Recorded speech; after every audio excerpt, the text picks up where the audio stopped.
معروف صحافی اور تجزیہ کار مجاہد بریلوی نے کہا ہے کہ سابق وزیر اعظم عمران خان نے میدان سیاست میں داخل ہونے کے بعد سے گالم گلوچ کے کلچر کو فروغ ہی نہیں دیا بلکہ اسے سکہ رائج الوقت بنا دیا ہے۔ اپنے تازہ سیاسی تجزیے میں معروف صحافی مجاہد بریلوی کہتے ہیں کہ اقتدار سے نکلنے کے بعد پشاور، کراچی اور لاہور کے جلسوں میں سابق وزیر اعظم عمران خان نے مزید جوش و خروش سے بپھرے ہوئے حامیوں کے سامنے ایک بار پھر اپنی مخالف جماعتوں خاص طور پر زرداری اور نواز خاندان کو چور، ڈاکو، ڈیزل اور بھگوڑے جیسے القابات سے نوازا ہے۔ عمران خان عوامی جلسوں میں کوشش کرتے ہیں کہ تقاریر میں اپنے حامیوں کی اخلاقی اور مذہبی حوالوں سے تربیت کریں، مگر 3-4 منٹ بھی نہیں گزرتے کہ عوام کو ان کے منہ سے چور، ڈاکو اور ڈیزل سننے کی طلب بے چین کرنا شروع کر دیتی ہے۔ عمران، جو بہرحال عوام کی نبض جانچنے میں کمال حاصل کر چکے ہیں اور نعروں اور گانوں کی گونج میں محو ہو جاتے ہیں، لیکن بقول مجاہد بریلوی اب ہماری اسکرینوں پر جو خبریں، سیاسی شو اور ڈرامے چلتے ہیں، ان منٹ نہیں گزرتے کہ ریموٹ پر انگلیاں چینل تبدیل کرنے لگتی ہیں۔ خان صاحب کے حامی تو خیر ان کی عقیدت اور محبت میں گھنٹوں اسکرین سے لگے ہوتے ہیں، لیکن ان کے مخالفین کی مجبوری یہ ہے کہ ساری اسکرینوں پر ہی ان کا راج گھنٹوں ہوتا ہے۔ تحریک انصاف اور عمران خان کے سیاسی مخالفین ہی نہیں، اچھے خاصے پڑھے لکھے لوگوں کا بھی خیال ہے کہ عمران نے معروف اصلاح میں گالم گلوچ کے کلچر کو فروغ نہیں دیا بلکہ اسے سکہ رائج الوقت بنا دیا۔ ایک حد تک یہ بات درست بھی ہے، مگر بدقسمتی سے سیاست میں گالم گلوچ کی روایت کا آغاز قائد اعظم کی رحلت کے بعد ہی ہو گیا تھا۔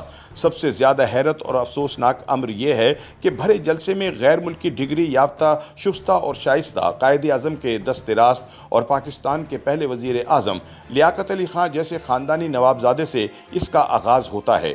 حال ہی میں آکسفورڈ یونیورسٹی پریس نے شیخ مجیب الرحمان کی ادھوری یادیں شائع کی ہے۔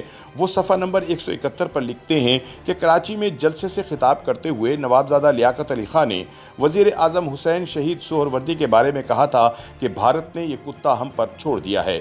پھر صفحہ نمبر 173 پر ہے کہ نواب صاحب ایک اور جلسے میں خطاب کرتے ہیں کہ جس نے بھی عوامی لیگ کی سرگرمیوں میں حصہ لینے کی کوشش کی، اس کا سر توڑ دوں گا۔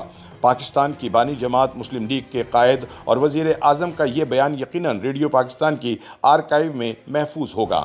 مجاہد بریلوی بتاتے ہیں کہ سابق گورنر جنرل غلام محمد تو اپنے وزرائے اعلیٰ کو بھی بھری محفل میں مغلظات سے نوازتے تھے۔ اس کا ذکر ممتاز بیوروکریٹ قدرت اللہ شہاب نے اپنی سوانح شہاب نامہ میں بڑی تفصیل اور مزے لے کر کیا ہے۔ شہاب نامہ میں ہی قدرت اللہ شہاب اس وقت کے گورنر مغربی پاکستان نواب کالا باغ کی زبان سے سیاستدانوں کے بارے میں جو پھول جھڑتے تھے، اس کے بارے میں لکھتے ہیں کہ ایک دن شام کو گورنر ہاؤس کے لان میں نواب کالا باغ کے سامنے چودھری شجاعت حسین کے والد چودھری ظہور الہی کا ذکر چھڑ گیا۔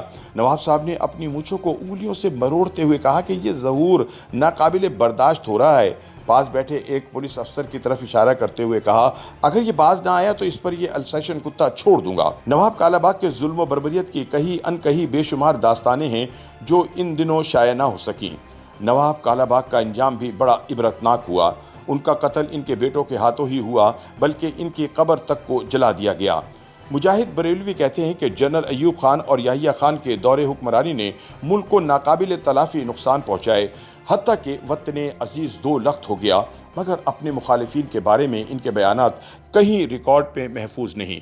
البتہ پاکستانی سیاست کے سحر انگیز اور مقبول ترین رہنما ذوالفقار علی بھٹو کی طرز سیاست اور طرز خطابت کی تفصیل میں جاؤں تو ایک دفتر مرتب ہو جائے۔ بھٹو صاحب میں ذہانت اور فطانت کے ساتھ مزاح بھی تھی۔ اس دور میں آج کی طرح اسکرینیں نہیں تھی، مگر جلسے جلوس اور محفلوں میں ان کے جملے پر لگا کر اڑتے تھے۔ انہوں نے تب کے صوبے سرحد کے سابق وزیر اعلیٰ خان عبدالقیوم خان کو ایک بار جلسے میں ڈبل بیرل خان کی بھپتی کسی جو ساری زندگی ان کے نام کے ساتھ جڑی رہی۔ دلچسپ بات دیکھیں کہ بعد میں خان صاحب بھٹو صاحب کے اقتدار میں آنے کے بعد ان کے وزیر اعلیٰ بنے۔ بھٹو صاحب اقتدار سے محروم ہوئے تو ایئر مارشل اصغر خان نے ان کے خلاف تحریک چلائی۔ بھٹو صاحب رہا ہوئے اور ایئر مارشل مخالف کیمپ میں گئے تو ایئر مارشل کو آلو خان کے نام سے خطاب کرتے، جس سے مجمع لوٹ پوٹ ہو جاتا۔ ایئر مارشل اس کو کبھی نہیں بھولے، اور جب بھٹو صاحب کے خلاف قومی اتحاد کی تحریک چلی تو ان کے اس جملے نے بڑی شہرت پائی کہ میں بھٹو کو ہالہ کے پل پر لٹکاؤں گا۔ مجاہد بریلوی کہتے ہیں کہ بھٹو صاحب اپنی پارٹی رہنماؤں سے جن الفاظ میں اظہار محبت کرتے تھے، وہ ان کے نام کے ساتھ ساری زندگی کے لیے چپک جاتا۔